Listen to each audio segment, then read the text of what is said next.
A pleasant good morning to all of you. So we'll start this session on the topic challenges to religious pluralism in India today. Before beginning our session for this national webinar, let's spend a few moments of silence by invoking the divine presence among us.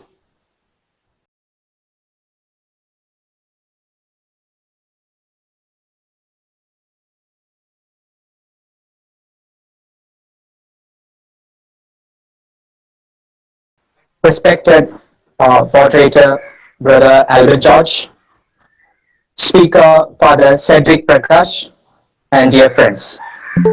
Myself, Darren was speaking from Paper Seminary, Pune, and I'm here to welcome all of you and also to introduce the speaker to everyone. But before proceeding further, I would like to say a few words about the organizers of this national webinar on challenges to religious pluralism in India today. That is Marthoma Malayala Samajam of Paper Seminary. St. Thomas Malayalam Academy is one of the language academies of Paper Seminary, which functions to enhance the Malayalam language skills of brothers who wish to minister in Kerala. The Academy, which has a heritage of 127 years, conducts yearly seminars on various topics and organize various cultural events and also other language enhancement programs. Taking into account the present situation of COVID-19 pandemic, the Academy has decided to move forward to cross the borders of the seminary and to reach its services to others also. So with regard to this, the Academy has decided to conduct a series of webinars, and today we have the second one on this series. Added to its merit, the Academy has also started publishing a bi-monthly named Chivir, with a vision of building up a value-based egalitarian society by highlighting the peripheries. Today, by reading the signs of the times, Malayalam Academy organizes yet another webinar on the topic Challenges to Religious Pluralism in India Today. Now, let me come to the major part of my duty, that is to introduce and welcome the main speaker, Father Cedric Prakash. Father Cedric Prakash belongs to the Gujarat province of the Society of Jesus. He is internationally known for human rights, reconciliation, and peace activism. He is a prolific writer in various subjects, particularly constitutional, human rights, environmental justice, peace, and contextual spirituality. Father Cedric is also a visiting faculty of various colleges, seminaries, and universities both in India and abroad. Father Prakash is the founder of Prashant, an Ahmedabad-based Jesuit Center for Human Rights, Justice and Peace. He is one of the first voices to champion the cause of Muslims in the Gujarat carnage in 2002 February. In June 2002, he was invited by the US Commission for International Religious Freedom to give his testimony on the reality of Muslims on Gujarat carnage. To his credit, he has been honored with Mother Teresa International Award for Social Justice, World Top 10 Peacemaker in Action by Tenenbaum Center for Interreligious Understanding, the Legion of Honor by the President of French Republic, the Rafi Ahmad Kibbe Award by Indian Muslim Council, the Kabir Puraskar Award by the President of India. So, Father Cedric, it's been our honor and privilege to have you with us as the main speaker. On behalf of Rector of Pepple Seminary, Father Bausaib Sansare, our animator, Father Sebastian Varapalli, and President Ebid Stanley, I welcome you to this national webinar on challenges to religious pluralism in India today. Also, next we have Brother Albert George, a third-year theologian from People's Seminary from the Archdiocese of Narapuri to moderate this session. On behalf of everyone, I welcome Albert George to moderate this session. Finally, I welcome all the participants of this national webinar from various platforms like Meet, Facebook, and YouTube to this webinar. Wishing you a fruitful time ahead. And thank you. And over to you, Albert George, the moderator. Thanks a lot, Darren, for your words of introduction and welcome. The sequence of the session would be as follows. First, a presentation by the resource person for about 1 hour, followed by an interactive session. Please note, the audience is not permitted to ask questions directly to the speaker. Please put in all your questions in the chat box. They will be directed to the speaker by the moderator himself. Now, going on to today's topic. Throughout history, people's faith and their attachments to religious institutions have transformed their social life. We can never compartmentalize between religion and society because religion has been, from time immemorial, been a facilitator for social cohesion. The same is applicable to the people of India. The multicultural and the multi-religious fabric of India has been a pleasant home for scores of religions for a long time. But today, we see a change in the dispositions of the all-accepting India. Today, religious pluralism and diversity have become hot topics for discussion. Even in our academic circles, the challenges to religious pluralism are often reduced to a unidimensional construct that is linked to just religious violence. To address this issue, let us unpack the notions related to religious pluralism and face the concrete challenges we face today in the Indian society. We have with us today Father Cedric Prakash, SJ, who, with his experience and activity, would speak about the topic, Challenges to Religious Pluralism in India. To the audience, please pen into the thumbnail of the speaker for the remaining part of the session. Handing over the session to Father Cedric Prakash. Welcome, Father Cedric. Yeah, okay. So thank you to Albert George Xavier, the moderator of this session, to my companion of the same province, Father Sebastian, who is the animator of this group of St. Thomas Academy, the Martoma Samaj, that is organizing this webinar. To Alvin Stanley, I've been so much in touch with him all these days. He has been spending a lot of time trying to get this whole program organized. To Darren Vaz, who has just introduced me, and to all who are present at this webinar. We see numbers increasing, and in their own wisdom, they have put this on other social media, so others are watching this event through Facebook and so on. It's good to be here. Thank you both for the privilege and the opportunity for inviting me to share with you some thoughts on religious pluralism in India. At the outset, I would like to say a couple of things. I will not be taking the full hour because basically I prefer that there are interactions, there are challenges on the topic. Challenge me, because many people may not agree. I'm not giving a theological kind of presentation on religious pluralism. It is not about the nitty-gritties and so on. Basically, I'm a practical person. I like to see myself as an activist. We need to heal this broken world. We cannot heal this broken world with theories. So I have a short PowerPoint presentation, which is there, and I'm sure the organizers will make it available to whoever wants it. Next. Okay, you can go ahead, Albert. Next. Okay, at the beginning, let us next try to define what is religious pluralism. This is a book definition. Okay, it is a state of being where every individual in a religiously diverse society has the rights, freedoms, and safety to worship or not. We have to accept.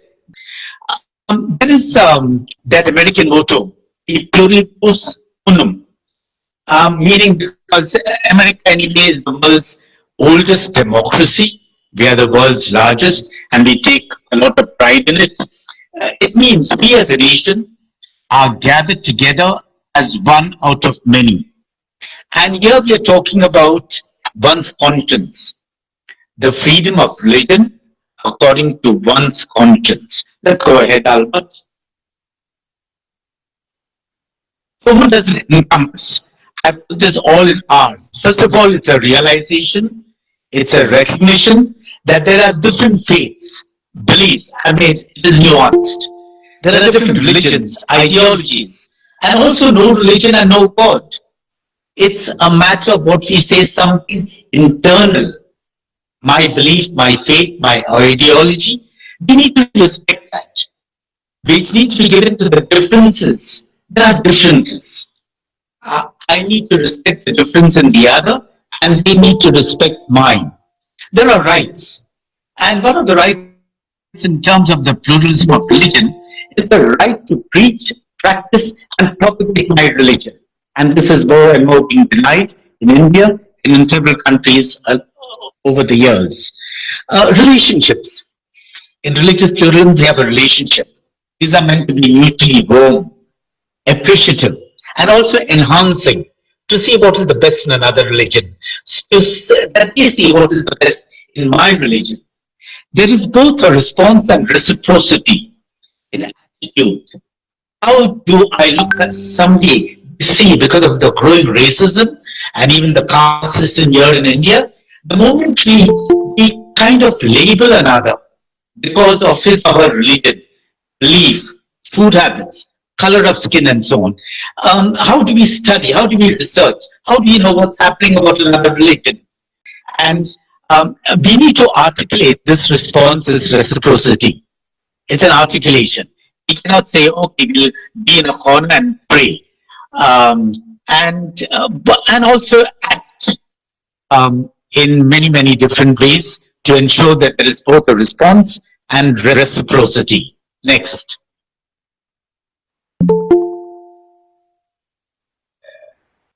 We often talk about religious pluralism as tolerance. I tolerate their belief. I coexist with them. These are negative connotations. We are not talking about it is much more than just tolerance. It is not about coexistence. It is not about you mind your own business, I mind mine. No, it is much more. Next.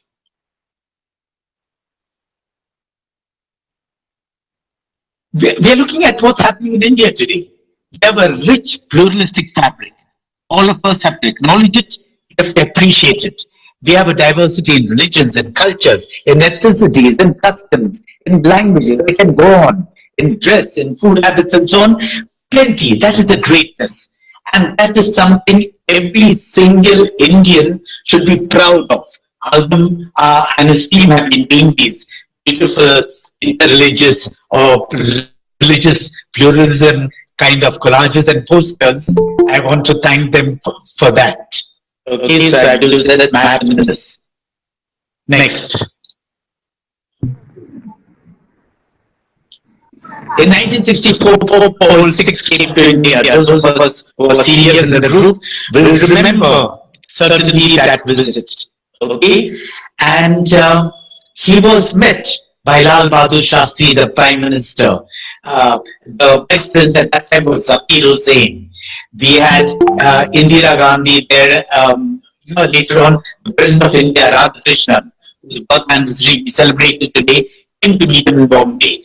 And in his talk, he said, India is the cradle of great religions, the home of a nation that has sought God with a relentless desire in deep meditation, silence, and prayer. Rarely has this longing for God been expressed with a word full of the Spirit many centuries before Christ. This is from the Upanishads. Asatoma Sadgamaya. From the unreal, lead me to the real. From darkness, lead me to light. From death, lead me to immortality. This prayer, he says, somebody is touching the screen. Okay. Yeah. This prayer belongs to all times. It should rise from every human heart. This was what he said in 1964 when he came to Bombay for the Eucharistic Congress. Next.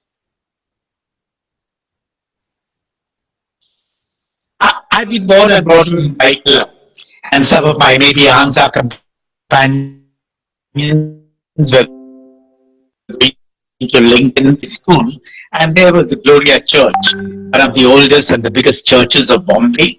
And we were brought up in that school, okay, in a very multi-religious atmosphere. We had this great church with these great steeples. Just opposite the church, you can see there was a Hindu temple and a mosque, a masjid, mandir and masjid, with the same wall, dividing wall. The Muslims prayed there, the Hindus rang the bells. There, it was a tremendous thing when we were little boys going to school, particularly just before the examination. Everybody used to run to church and pray before a big statue of St. Anthony on the left-hand side.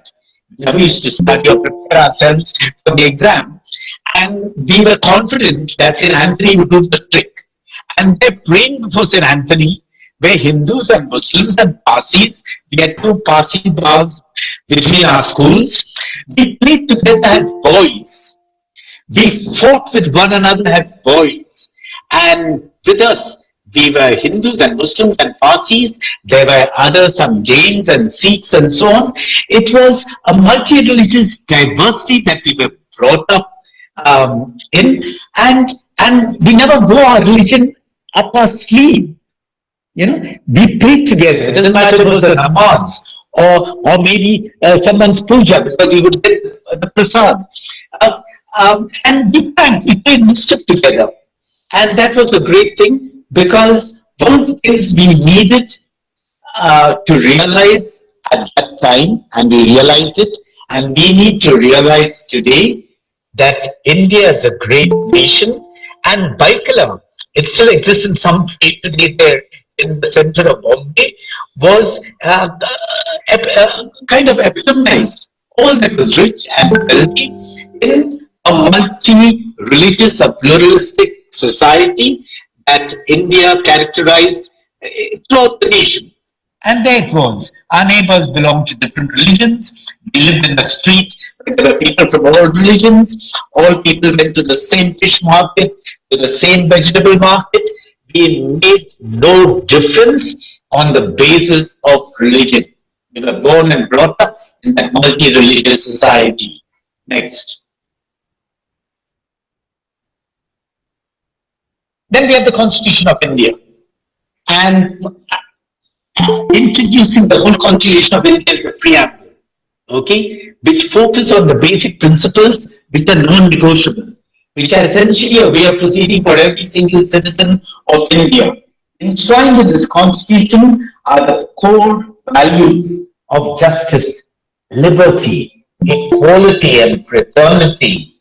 And this preamble, the preamble to a great constitution, one of the greatest constitutions in the world, is today, my dear sisters and brothers, is being torn to shreds.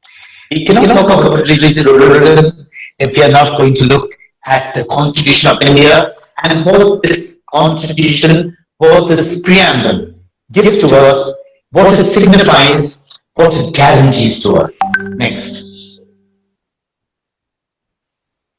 We have Article 25 of the Constitution, and very clearly it guarantees to every single Indian a freedom of conscience and free profession, practice, and propagation of religion.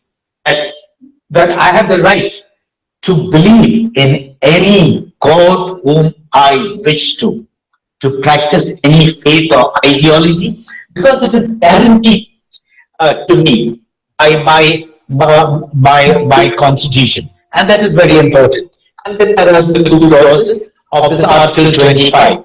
We have in Gujarat we had the freedom of religion law, which was an anti-conversion law, which was brought in 2003, and it finally was actualized in 2008, 5 years later.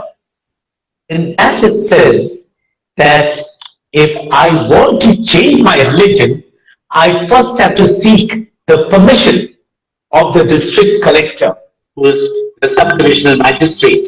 I asked the then district collector, who is a woman at that time, I said, "Madam, I want to tell you to just now believing in Jesus Christ. And now I have stopped believing in Jesus Christ. That means I've changed my religion. Now, who are you to decide that I am going to, that I have the right to change this religion or not? I've already stopped believing something." So the point is, we don't realize and understand and perhaps accept that Article 25 gives us something which is very precious, a freedom of conscience, that I can profess, propagate my faith anytime, and change my faith for that matter anytime. It is my right. Next. Then we have Article 19, which has been the bane of contention in the last few weeks. And there are 6 ABCDEFG. That means there are 6 rights. You know, the freedom of speech and expression. We know what is happening in the country today. The right to assembly, people who have been assembling and so on. The right to form association. Here we have the Mahatma Association of the Students of Papal Seminary. To move freely throughout the territory of India, to reside and settle, to practice any profession and so on. It is there in the freedom of speech and expression, okay, which is guaranteed to me in Article 19 of the Constitution. Both Article 25 and Article 19 in a way complement each other. Next. Then we have the Universal Declaration of Human Rights.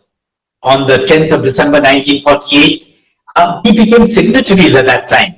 And in fact, when India had its constitution on the 26th of November 1949, which became a reality on the 26th of January 1950, on our first Republic Day, we definitely took Ambedkar and the others, and our great Prime Minister Nehru saw this, the need and importance to have, a secular ethos, a country which is based on secularism, where everyone has the right to freedom of thought, conscience, and religion.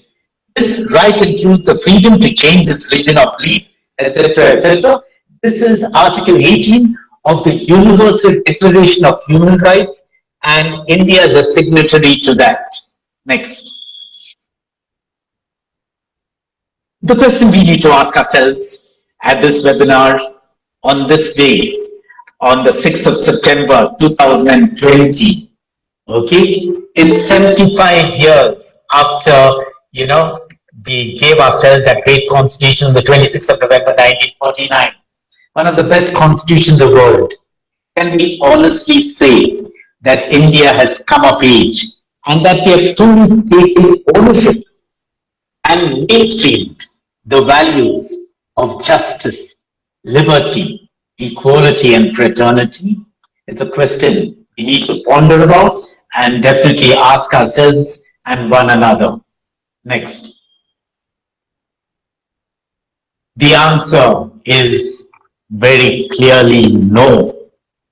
For most Indians, it is a simple and direct no. We have not come of age. We have not matured as a nation. We have reached, we were peaking at some time, going towards the Senate. Now we are not merely mediocre, we are going down rock bottom. We are reaching abysmal depths, very especially where the pluralism of religion and freedom of religion, of speech and expression are concerned. We cannot understand our work towards religious pluralism if we do not pay serious attention to what is happening in the country today. Because very often we think religious pluralism is organizing a meeting of inter-religious dialogue. We call someone for a prayer meeting, some Hindu will read from the Bhagavad Gita, A Muslim will read from the Quran, some drama comrade will come, we'll clap hands and we'll shake hands, we'll light a lamp. Friends, I'm telling you, let's stop fooling ourselves. Let's stop fooling ourselves. We have to pay serious attention to what is happening in the country today. Religious pluralism is not about cosmetics. It's not about a circus. It's not about a concert, parading people there on a stage on a particular day of the year. No, it is much more. It goes much deeper. Next. We have that famous sociologist, Lawrence Britt, who some years ago, before what was happening, either in Brazil or in the Philippines, for that matter in India, wrote the 14 defined characteristics of fascism. I ask each one of you, do a Google on it. Read what Lawrence Britt has written. Okay, years ago, post-Nazi Germany, and the fascism of Mussolini, the apathy of South Africa. He studied all this. India definitely did not come, but look at the 14 points. These are the 14 points that are real in our country today. And I will challenge anyone to prove me wrong, to say that this is not happening in India today. Maybe it's not happening to you. Maybe it doesn't concern you, but that's the fact. That is the reality. We cannot talk about religious pluralism if we are not looking at these 14 defining characteristics of fascism, which is taking place in the country today. Next. We have the fascism of Hindutva. I am not talking about Hinduism. Please bear in mind. I have some of them are already here. I have many close Hindu friends. We have been working together to usher in a more just and human India. I have been collaborating with many. Right after the 3 o'clock this morning, we were together on this campaign, about if we do not rise. And we saw the emergence of fascism. It was there from the 1930s. It was there when people like Savarkar and so on, told the British, no, we're not protesting against you. Allow us to get out of jail. As Mahatma Gandhi says, you imprison me. For me, it's my dignity, my truth, my conscience, which is at stake. They killed him. And there we have the Times of India on the 30th of January 1948. And what has happened on the 5th of August 2020? And Ayodhya is no flash in the pan.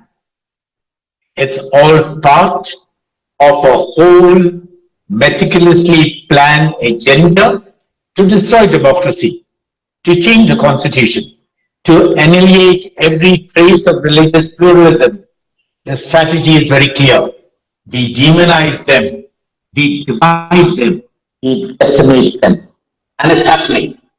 Let's not be like ostriches with our head in the sand, or covering ourselves with a blanket, thinking that is not happening to us.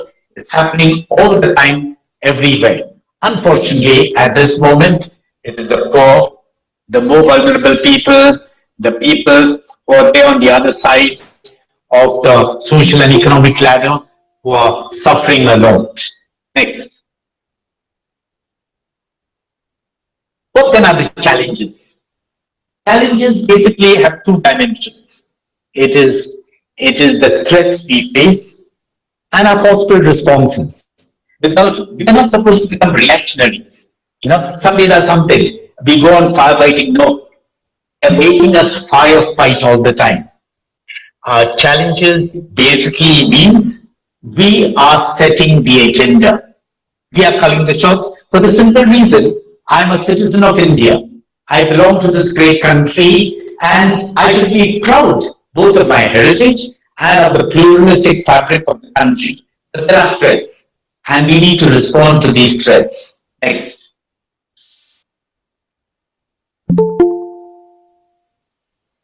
What are the threats to religious pluralism? There are several I've listed. You can add many more. It's a threat directly to the minorities, to the Christians and Muslims. All of us got kind of worked up when everybody thought the spread of the pandemic was because of those Muslims, the Tablighi group who came to Delhi. There couldn't have been a bigger lie. And he gets sucked in. You start bad mouthing another religion, and so there's so much happening. Where are people dying? In Gujarat, what is happening? What about the Ganesh procession that they've taken in and day out? Hundreds and thousands everywhere around the country. Isn't the pandemic COVID-19 spreading because of that? So you demonize the Muslims. Muslims are constantly called terrorists. Many of us are Christians. There's terrorists in the world. Terrorism has no religion. No religion they know. Whatever people might say. I have been in the Middle East for 3 years, based in Beirut, working a lot in Syria and Iraq and so on. It is wrong to say that there are misguided groups, definitely, like ISIS and so on. But many of the thinking Muslims will say, no, they don't subscribe to our faith. Let's check who has created the wars in the world. Last month, we had the anniversary of Hiroshima and Nagasaki. Which is the country, the nation, to which religion they belong? That is, my former general, Father Pedro Arrupe, was there running the novitiate. He made a whole novitiate into a hospital. Who was responsible for World War I, World War II? Who's the one who has done Vietnam or bombed Iraq? And so, which are the countries, tell me? Which are the countries that are supplying arms and ammunition to the whole world? There are enough of studies, enough of research group to show who are producing the arms and ammunition. When Pope Francis addressed the joint sitting of the US Congress, he told them, close down your blood-making machines, your arms and ammunition industry. Of course, they sneered, they snickered, they smiled, because there is big money involved in it. But where is it going? Where is it going? Because, for example, a lot of the so-called terrorist groups are using arms and ammunition made by Christian countries. So we need to look at it. There is then the Bhogya conversion, the Ghar Wapasi. We have them in Gujarat. Suddenly you have a Ghar Wapasi announced. These are people who have never been Christian. But a whole myth comes into the mind of the people that people are reconverting. We are a threat to the Indian Constitution. We have draconian laws. The CA. What has happened in Kashmir? Kashmir is not about Muslims. Let's be it clear. The application of Article 370 and Article 35A. These are constitutional things. So it was done in an absolutely surreptitious manner without taking the people of Kashmir into. Many of them are still under house arrest. And that's a fact. And Kashmir was contributing so much to the Indian economy. They were self-sufficient in so many different ways. They have the threat to the judiciary. I don't have to elaborate on this. We have enough of recent classic examples that is taking place. Next. We have the threat which is there. Threat to the pluralistic and inclusive fabric of the country. India is not exclusive. We celebrate it in small villages. People celebrated each other's festivals. We have lots of folk religions. People across the religious divide will go to a dargah, will go to a temple, will go. Now, this is the time of Bandra Fair. Find out who have been going to Bandra Fair or to Bandel or to Palam. It's not only the Christians. It's the Muslims, the Hindus, those who don't believe in any God. So then, Mary is the mother. The mom. And this, we have so much of syncretic tradition in India, there's so much of diversity, and we need to look at how they're threatening it in every possible way. Then we have the threat to education, new education policy. People have not yet studied it, people do not know what has happened, and the government is definitely speaking in different voices to different people. One is saying it's after 2 years. They have such an enormous budget put for it. It's more than the GDP, which has reached a rock bottom proportion of -23% just now. And it is a whole bit to nationalize education. A lot of the church personnel and all will be unemployed then. But there is a move. If we are talking about a Hindutva nation state, one of the first things they will do is to nationalize education. And the new education policy, while it is couched in all right language, um, in a very, very systematic way, is trying to negate and put a unique culture, a uniform pattern of education thrust down. And of course, the rich and the powerful, all those who are giving us the new education policy, will send their sons and daughters to Harvard and Cambridge and Oxford, and now they're also going to Russia and China. Many of them are sent to China to study, even doctors, all out of the minister's children. So, but they can afford to. The people who will suffer are the poor and the marginalized, are Dalits, other backward communities, Adivasis. These are the groups that will suffer, and we need to be able to address it because it is a real threat. Next.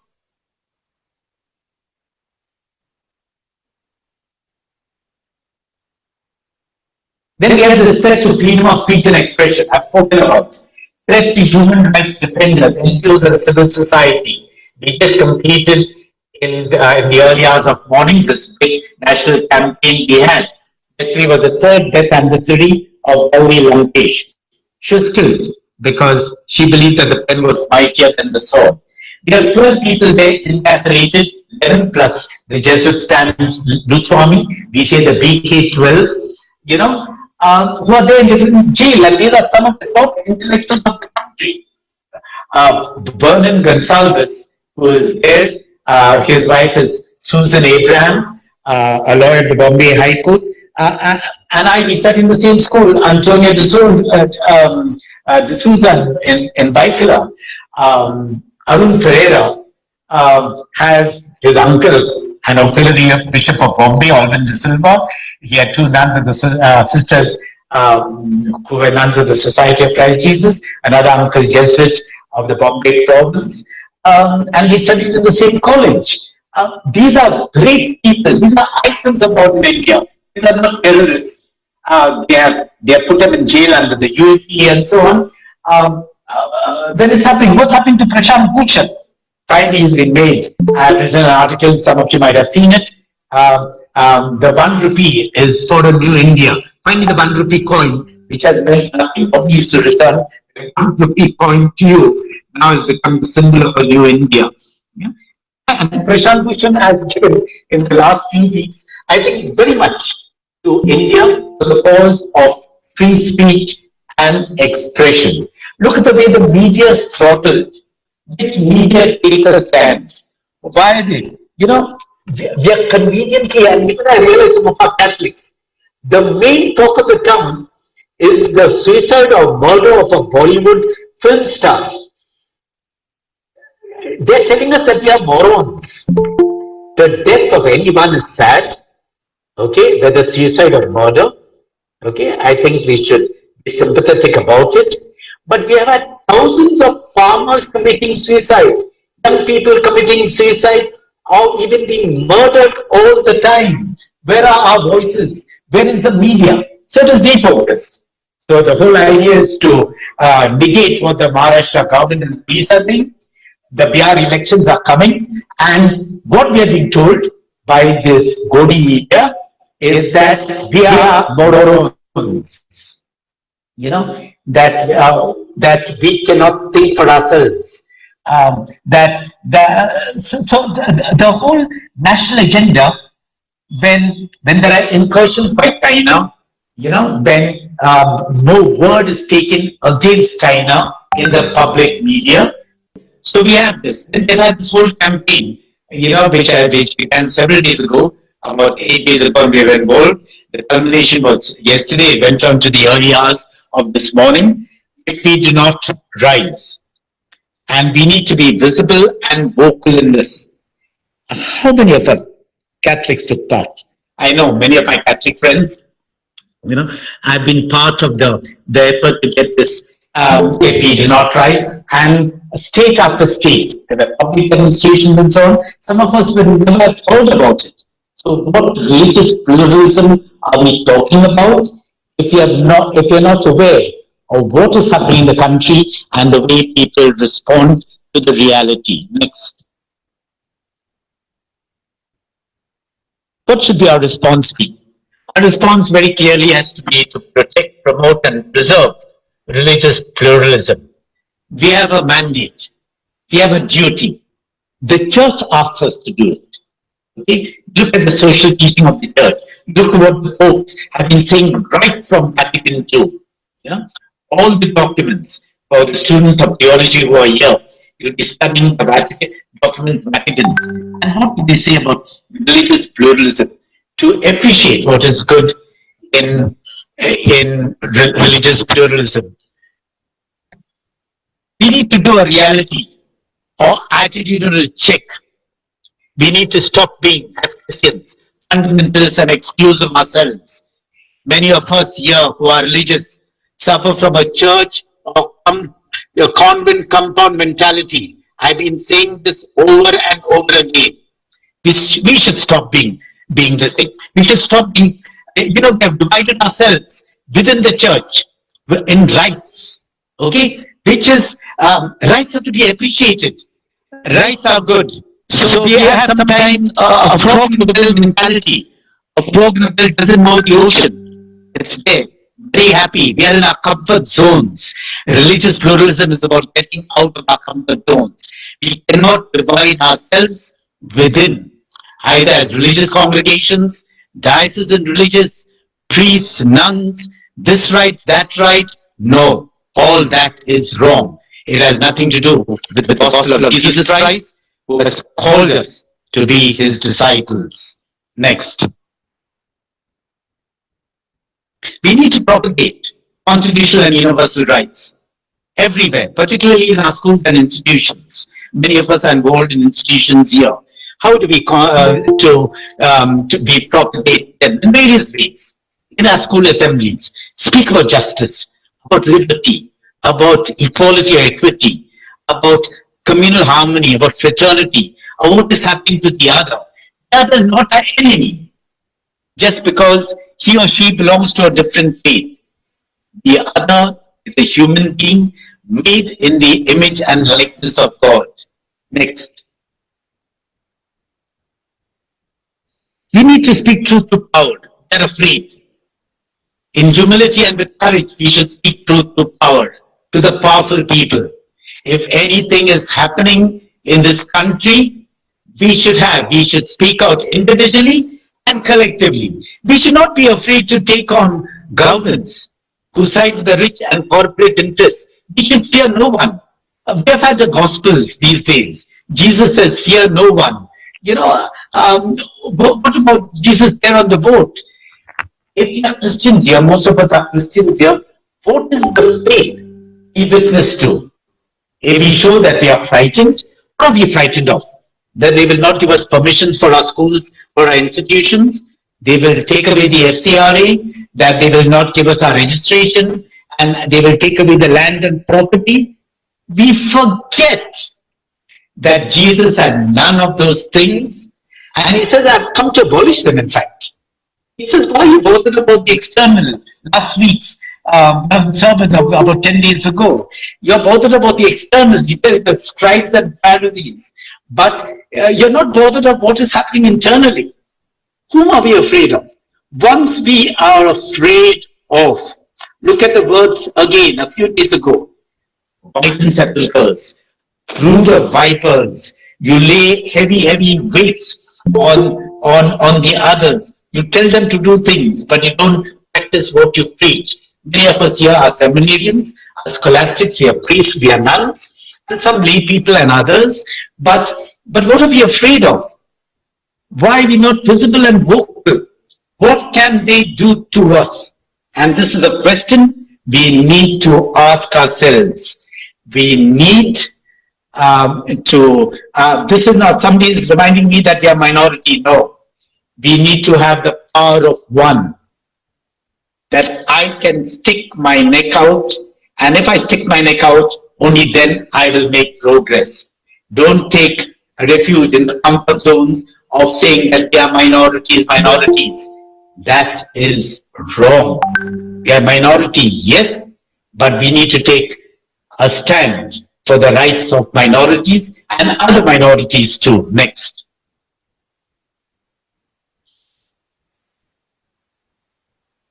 We need to take a stand against injustice, against draconian laws. See whom they're putting into jail. Those who have taken a stand against the CAA, the NRC, which is one of the most draconian policies in modern India. It makes no sense. It makes no sense. I've been speaking at public meetings in every single part of the country, but from the, since we, they told us to make noise, we didn't do, to ring bells and light candles and so on. Those are all ploys for those who cannot think for themselves. But they're doing that. But how have you actually come out to protest the CA, the NRC, and the other draconian laws which existed in the country, and so on? So we don't need powerful people for this. We don't need social activists. We don't need academics. If I'm a simple, ordinary person, I should be ready to say that this is affecting me, this is affecting my country. I'm not here to give a talk about the CA and the NRC, because I will need another 3 hours for it to explain point by point. Next. We are church here. This is a church group. And the church calls us to find newer ways of evangelization. The witness factor. There are several great examples. One great example, the president of JDD, Francis Gonsalves, has written a great book about Oscar Romero, gone to his place there in Salvador. And he says, a church that doesn't provoke any crisis, a gospel that doesn't unsettle, a word of God that doesn't get under anyone's skin, a word of God that doesn't touch the real sin of the society in which it is being proclaimed. What gospel is that? Many people in the world, so-called Catholics, do not want him to be beatified or canonized a saint. But this Pope Francis, had his way, because he was a man who was truly loved by his people. He took up cudgels for the poor. He was truly a witness. And it was not easy. It was finally, I'm not going to speak, a Jesuit, who challenged him. And that Jesuit was killed. And then because of that Jesuit, Oscar Romero literally had a conversion in his life as a very young bishop. Next. We need to develop an incarnational spirituality. God pitching his tent with us. How do we pitch our tent with one another in today's world? The people who belong to a different faith. What is the context? We cannot live in a context which is way beyond. Okay? We need to conscientize. Paulo Freire always speaks about the power of conscientizing. To how does one conscientize? To have this critical consciousness. How do we critique what is happening in our society today?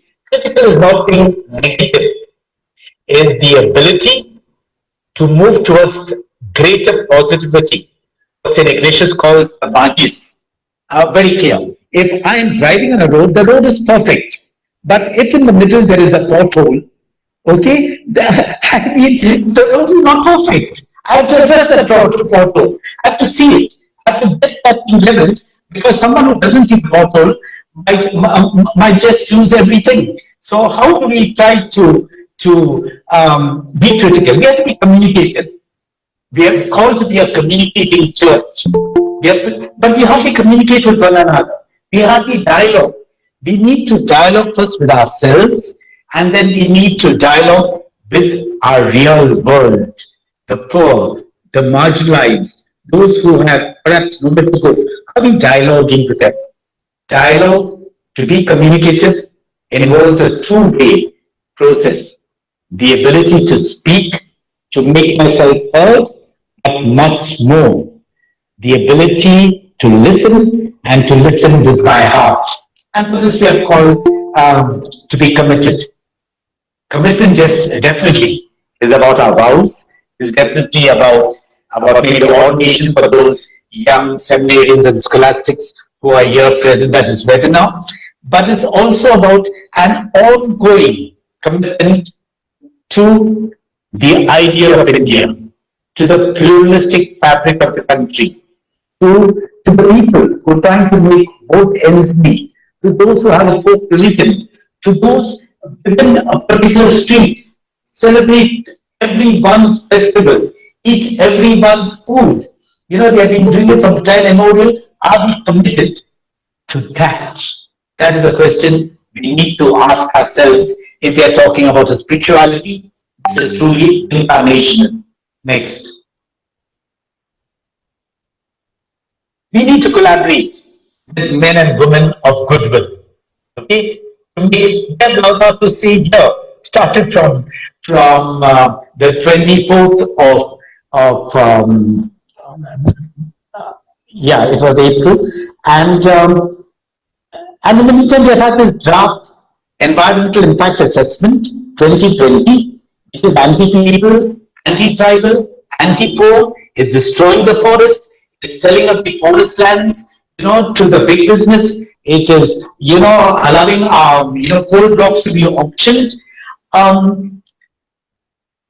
Laudato Si is certainly about not using plastic, certainly about growing trees, certainly about using alternative technology, that is appropriate technology, that is all good. This Pope, 5 years ago, Laudato Si is his first major encyclical. There was another encyclical. It was jointly written by Benedict. Okay, but that was on hope. This was so far the only encyclical. It was path-breaking, was defining. His popularity rating in the Gallup polls in the United States fell down 18 points overnight. The powerful and the rich, those who are destroying our environment, were not subscribing to what you were saying. He's thinking about many things. He's talking about taking a stand of what's happening. Let's say we have the church here, including the Pune, the other side of Pune, Mothos, Bombay, very present in the Western Ghats. It start here in Gujarat and go right up to the tip of Kerala. And there was this Gadgil's report. We have had bishops and priests not reading the report, protesting against that report. That is sin. I want to make it very, very clear. We have the Aravali range being destroyed. Yes, now, okay, which begins in Gujarat here, goes up to Rajasthan, Haryana, and so on. It's being destroyed. It's being, the biodiversity detained in Assam, in South India, every part of the country. The powerful people of this country are literally destroying our fragile ecosphere, our biodiversity. And we have not read the Laudato Si. We have not studied it. Have we translated it into local languages? Have we communicated what Laudato Si is saying to women and men of goodwill? But we are not. We think environment is about looking after our church or compound or convent compound. No, it is not that. It is taking a stand visibly and vocally to what is happening to our environment, to the ecology, and being done by the powerful people who just do not care about anything but only about their profits. And then I put collaboration was if we do not rise, that campaign that was just over, and which needs to continue the whole year through. In fact, we were talking about it. We need to be visible and vocal. And this is what Pope Francis is saying is in Laudato Si on the care of our common home. We have 1 year to observe it. It cannot be a cosmetic. I have already been for a couple of webinars. Everyone is saying we must get children to plant trees and so on. We must get it. But that is not really part of the Laudato Si mandate. Growing trees is a great hobby. Doing kitchen garden and gardening is a great exercise. Yeah, our grandfathers and grandmothers were doing it centuries ago. We don't have to try to think about all these things in terms of preserving the biodiversity. Next. We need to take a stand as prophetic. Some years ago, just before the start of this millennium, we had a big church in India seminar in the NDLC. And this is the statement that, in a big statement, we said the church is a community of prophets. We need to denounce violence and oppression. We must become a community that is led by the prophetic spirit. Next. Evangeline Gaudium. And I have it here. We need to study this. It is called the Joy of the Gospel. And he speaks very, very strongly about many things. My book is worn out. He speaks about the dignity of the human person, about the common good. He says when these are affected, it is our duty to raise a prophetic voice. He speaks about it. He's speaking about this time and again. On the 27th of September, we'll have Churches World Day for Migrants and Refugees. He has written a very powerful statement about how we have to respond to the cries of the migrants and refugees in this time of pandemic. Will we preach it in our homilies, in church, or no, this is not there. Will we allow one of our good women to come to the church during Mass and speak about what the Pope is saying about migrants and refugees? I think we need to change our mindsets, speak about a new way of being church. Okay, next. We need to have a way of proceeding. And here we are students and teachers of philosophy and theology, we are religious priests and Marians, and others. We have even some. We need to set a tone for new beginnings, the deep involvement in struggles and in the lives of our people, and to do all we can to preserve the pluralistic fabric of our country. Next. I'm running short of time. Bertolt Brecht was one of the famous poets who stood up against Hitler and the Nazis. He wrote that famous verse in Dark Times. Will there also be singing? Yes, there will also be singing about the dark times. He changed it. We need to give ourselves a new idiom. And next is an adaptation of what I've done on Bertolt Brecht's poem. They won't say that the fascist forces came, but rather why were the theologians and other Christians unable to respond? They won't say the tissues and the swords and the bombs with plenty, but rather could the advance be halted? They won't say the juggernaut of fundamentalism crushed the freedoms of all, but rather fight civil society, not fight for truth and justice. They won't say the times were dark, but rather why was the church not prophetic? Why was the church silent? Next. And the birth of Rabindranath Tagore is my favorite and favorite of many. And I end with this, but I will read all of it because this is about religious pluralism, where the mind is without fear and the head is held high, when knowledge is free, where the world has not been broken up into fragments by narrow domestic walls, where words come out from the depth of truth, where tireless striving stretches its arm towards perfection, where the clear stream of reason has not lost its way into the dreary sand of dead habit, where the mind is led forward by thee into ever-widening thought and action, into that heaven of freedom. My Father, let my country and let each one of us present, at least in this webinar, awake. Not tomorrow, but at this moment. Thank you very much, Alvin, Sabi, Albert, and all. And God bless you all. I end with this great mosaic which is there. A stone trellis done more than 450 years ago in the heart of my city of Ahmedabad. Some of you would have seen it. It's about, I am the vine and you are the branches. It was done by a Muslim, ordinary Abyssinian stone cutter who did this magnificent stone trellis. Okay? So we need to be intertwined with one another. Only then we will have new life, They will give our country new life. God bless you all. Thank you very much, Father, for your presentation. It was indeed a very highly informative and beautiful presentation. Now, some of us have some questions for you. Yes, definitely.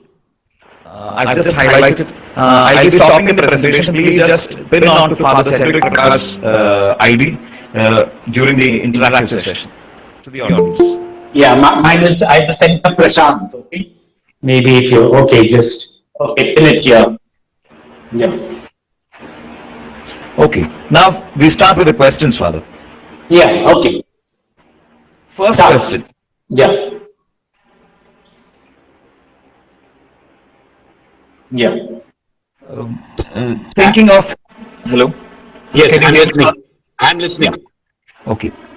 Thinking of the majority of the audience here in this webinar are some people related to the church. They are Yeah. priests, nuns, seminarians, and laity, active laity. Yes. So, what is a strategy that must be adopted by the church to protect this religious pluralism? What do you Yeah. think? First of all, I'm very clear that I am church. I don't wait for any priest or nun or bishop to begin things. I begin. Find out who are your friends. To which community do they belong to? What language they speak. Get out. Make new friends today. Try to visit a Muslim family there wherever you are. Okay? Invite them to your house. Share a meal. Go to a mosque. I was working in the slums here in Ahmedabad for many, many years. And we used to take the Muslim boys and girls to Hindu temples, to a church. We used to take, we need to say what is it, in each other. Begin small, begin something practical, begin now.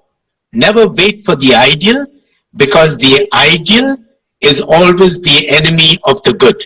Begin with the good and move to the ideal of the perfect.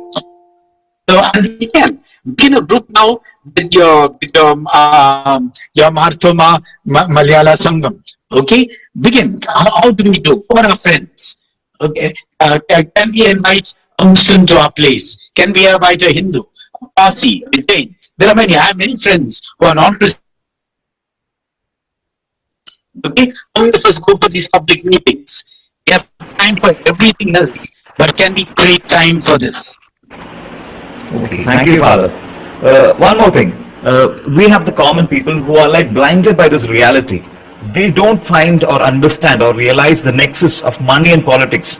That is like hidden or like a Trojan horse hidden under the what do you call farce of religion. So how can we get people to identify that? The nexus of money and politics.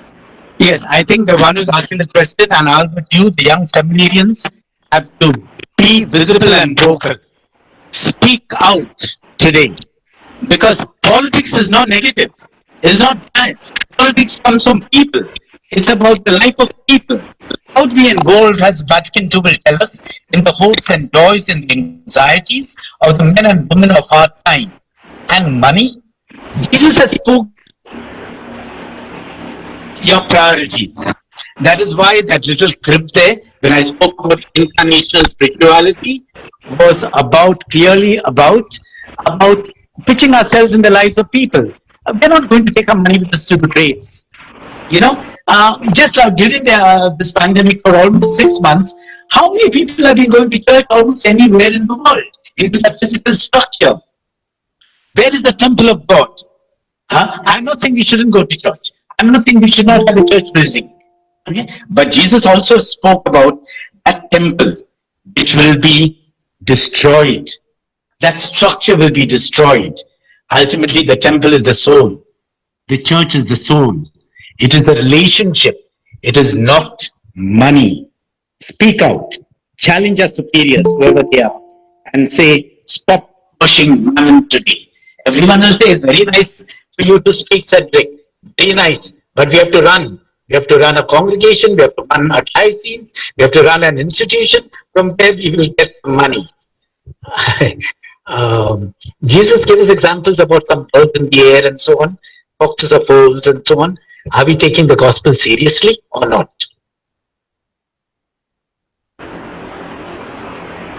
Yes, Father. Yeah, thank you very much. That was highly very good.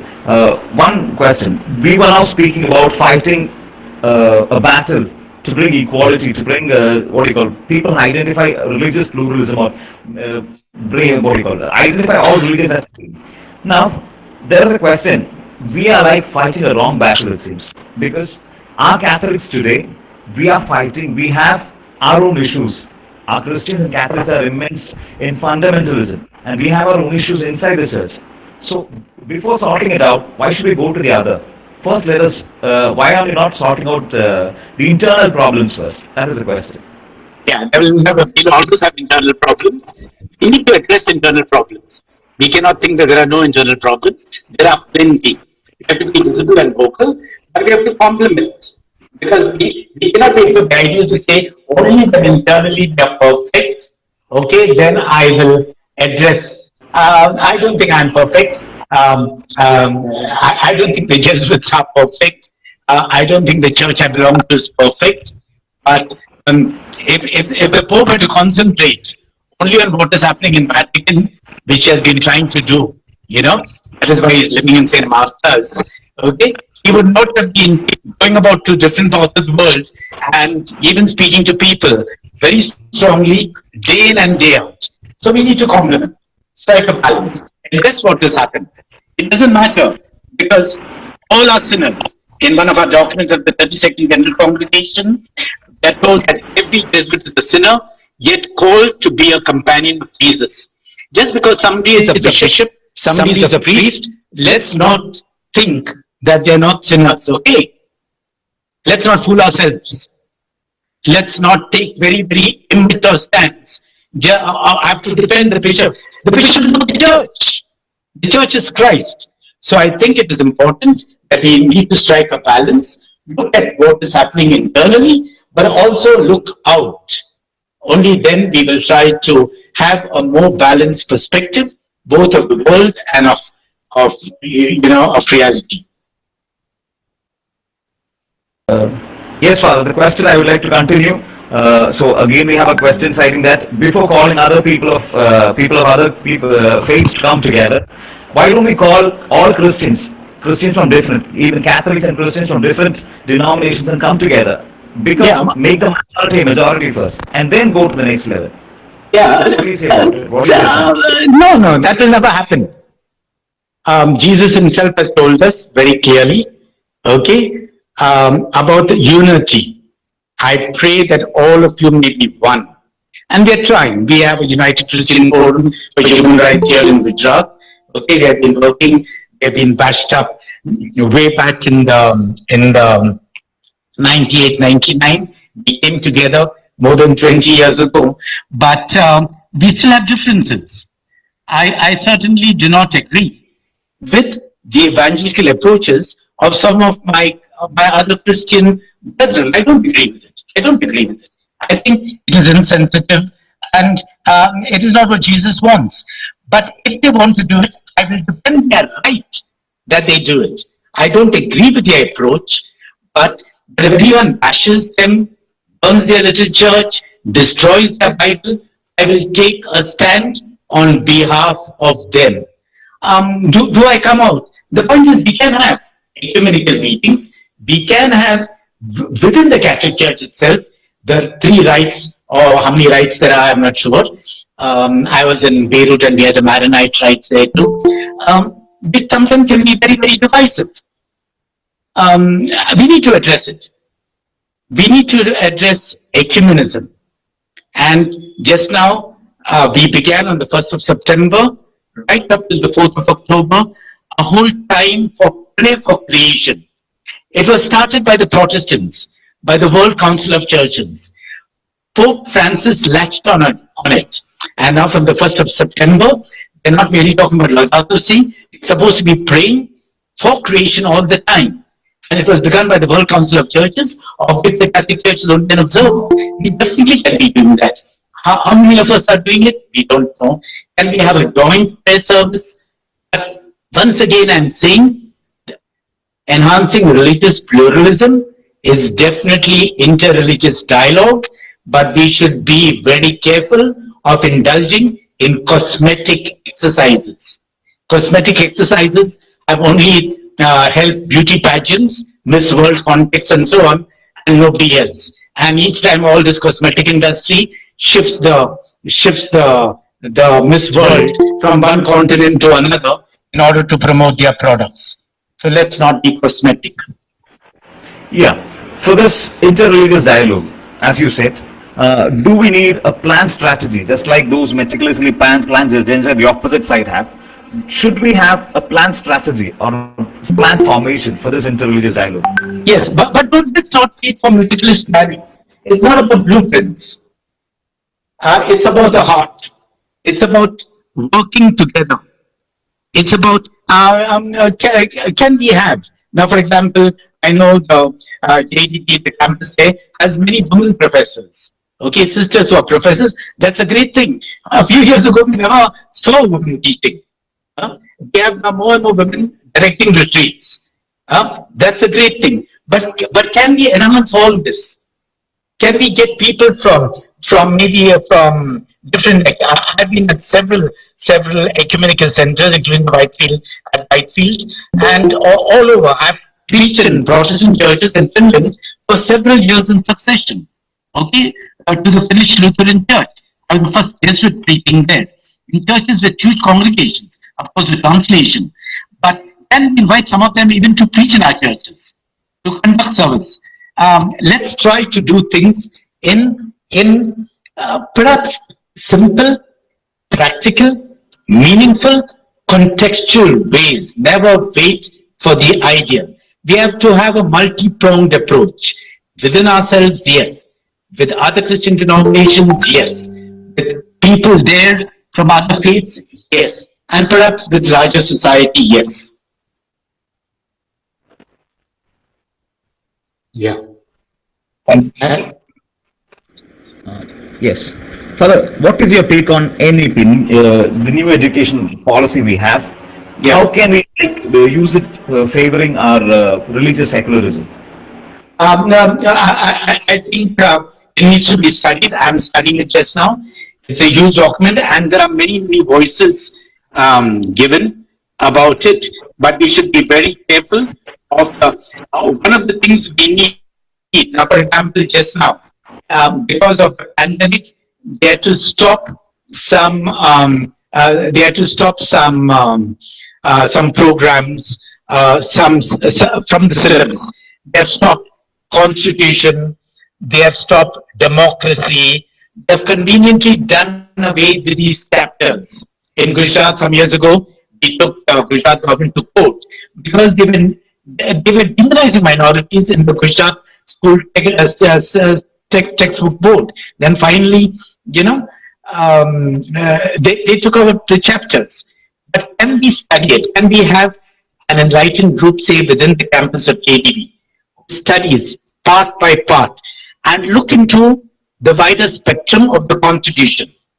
Education, while it is what you call both a federal and a state subject, okay, need to look to be looked at in terms of the broad canvas that is India. How are we looking at education in terms of education for the marginalized, the tribals, the Dalits, the poor, the unlettered, those who live in the slums, not only for education for the rich. But I think it needs to be studied. Further question from WhatsApp. Yeah. They say that religious pluralism is a threat to the identity of particular religions. Some Orthodox Catholics, they find it so. So what is your stand on it?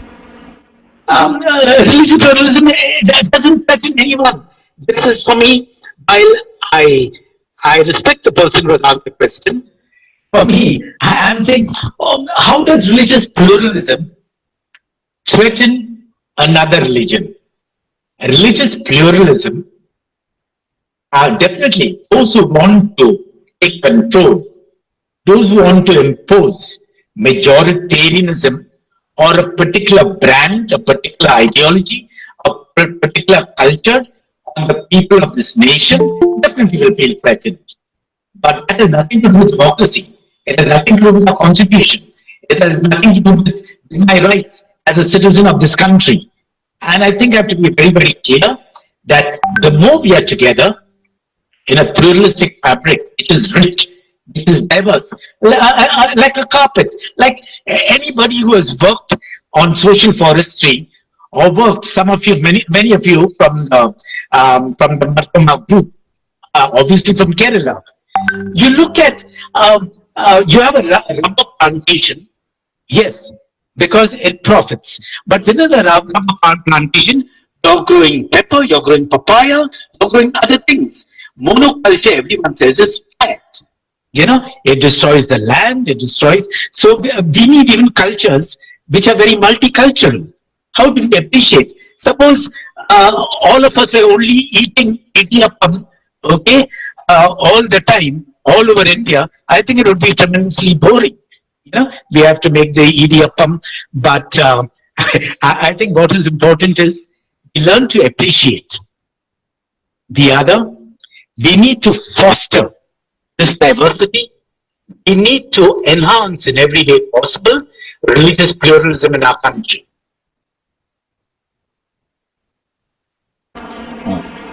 Father, there is a talk that religious inculturation has like added water into our basic faith. So this kind of religious pluralism also supports it. What is your stand? Yeah, the point is I want to know what is our basic faith and to which context and which culture belongs.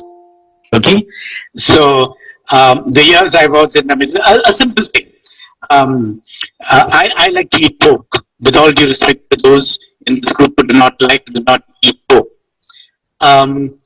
Then I asked, you get it from Coastal region and so on. I asked some Catholics from Pune, in fact, they work in the United Nations. They brought some sausages from Goa and I said, I never have pork. Saying, Father, don't you know, in the Middle East, they hardly have any place where they eat pork. Why? Because first of all, it is taboo. The Jews do not eat pork. And we have this WhatsApp university, they're spreading rumors about Muslims. The Jews do not touch pork. It is taboo. Because of the Christians there, the Middle Eastern Christians normally do not touch pork. And then Muslims. Christianity came much before Islam. So the point is, we often have what we mean by watering down. That is a question. See, the point is Hinduism is not about Brahmanism. Okay, Hinduism has folk religion. It has many, many gods and so on. What type? It's just like, wearing the hijab. Close friends of mine in one European country pointed out to a family on a Sunday morning while going to church, said, Cedric, those they are the problems. So many of them have come. Of course, it was a Muslim family. We went to the church. It was a Sunday mass, and the first thing this grandmother with her daughter and grandchildren goes to a statue of Mary at the beginning of the church and kissed. And then when I was asked say a few words at mass, I said, the way we stereotype. Okay, this close friend of mine, you won't mind me saying that, she's just stereotyped. Why? Because she recognized the woman with the hijab. But she comes to the church and the first thing she does is to kiss the statue of Mary, who's always with a hijab. Look here, there's Jesus there, and Mary, Nosa de la Strada, behind me, and is always with a hijab. It is a cultural thing, we don't realize that. Our grandmothers constantly covered their heads, whether they were Hindu or Muslim or Christians. So, see the way we are stereotyping. So what do you mean by watering down? Having this inculturation does not water down. Jesus was a Palestinian. He belonged to the Palestinian culture. The idioms, the words, the expressions, even that words, dogs he used for that Canaanite woman, was an expression at that time. It was not insulting or humiliating anybody. We need to use a new idiom. We need to find what is the best in a context. Okay? Do we walk with people on the pilgrimage, whatever their pilgrimage is? Yeah? And I think it's not about watering down, but if you take signs and symbols which belong to one dominating factor or one dominating group, then of course it will be serious. I think we need to have a greater contextuality of our spirituality, and very especially in terms of inculturation. Okay, a very special question. Today we find that religious actions done by religious fundamentalists, not just in India but all throughout the world. For example, we have the Babri Masjid case, we have the Hagia Sophia, and we have the Christian girl who was Maria Shabas. So we have, when these things are heard by people, it tries to create tension in between the Hindu, Muslim, Muslim, Christian, etc. The people, the mindset of the people. So how do you think we can overcome this fundamental tendency which starts coming up? Yeah. Okay. Now what has happened in Babri Masjid is wrong. What has happened in Hagia Sophia is wrong. What is happening in Pakistan, the abduction of Christians is wrong. And I know people are taking a stand. But why the same people who are talking about Turkey, about what is happening in Pakistan, not taking a visible stand, also about what is happening to the Christians here in India? Where are the powerful statements coming even from bishops and so on? You're writing powerful statements about Pakistan. I've been to Pakistan, okay, and I definitely don't agree and so on to a lot of what is happening in Pakistan. But are we not looking at the fact that there are anti-conversion laws in this country, and that including Gujarat, and that people are being harassed and intimidated? If you're a Christian in Gujarat, you won't get a job in a government, and that we know. How visible and vocal are we on these matters which happen in India today? Are we afraid of the ruling regime? If we are afraid, let me tell you, no uncertain words, we are committing sin. It is sin, mortal sin. Okay? Who am I to say it? Jesus has said it. Okay, Jesus has said it. I'm not saying it. But to take a stand for the rights of every single person, including the minorities, but not to hobnob with people who are trying to destroy the constitution, who are trying to destroy democracy. It is not about diplomacy. Jesus was not a diplomat. Let us remember. We have to be sensitive. We have to even perhaps maybe use soft language at certain times. I agree with that. But we have to be visible and vocal to say that we are Indians. We have the freedom of our religion, and we guarantee that freedom of religion to every single citizen in this country.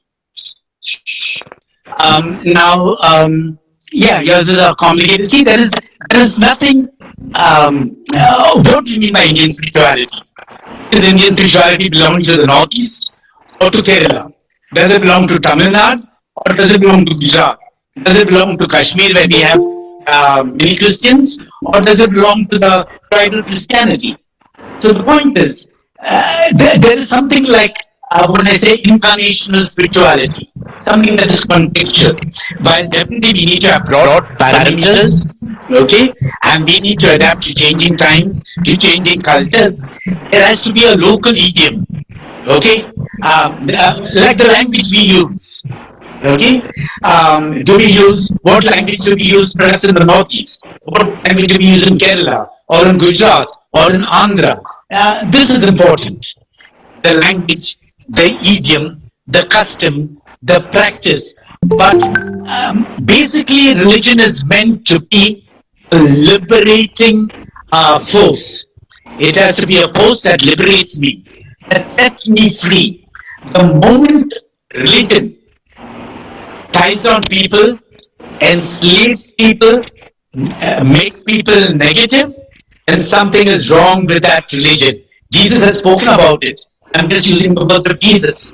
And I think it is high time we try to revisit the gospel and see how we can use the gospel in today's idiom. So, Father, I don't think we may have more questions. Right. It's like we are coming to an end. So, before we conclude, let me just put in a word of thanks and appreciation to the organizers of this webinar. Before that, let me just express our gratitude to Reverend Father Rector of Faithful Seminary, Father Babu Sahib Sansari, and Minister Father Vincent Grasso, who are present for this, and also the animator for the St. Thomas Malayalam Academy, Father Sebastian Varapalli Estate. And also to all the staff and staff of Faithful Seminary who have been a constant support throughout. And also I wish to express our heartfelt gratitude to all the audience who are here, especially the members of the St. Thomas Malayalam Academy, as well as other priests, religious nuns, and then religious brothers and other seminaries who have been present throughout, and also to all the lay people who have been active lately, who have been part of this small webinar, national webinar. And then special thanks to the organizers, President Brother Edwin Stanley, and then we have other organizers who are just part of this team. A single word of thanks to all of you, word of appreciation and thanks to all of you. So I think that is it. So before we conclude, I just wish to say that we need to realize that the equality that we are all entitled to through this democracy can never be denied on the pretext of some political agenda. The rights guaranteed to us by our constitution are just not for namesake.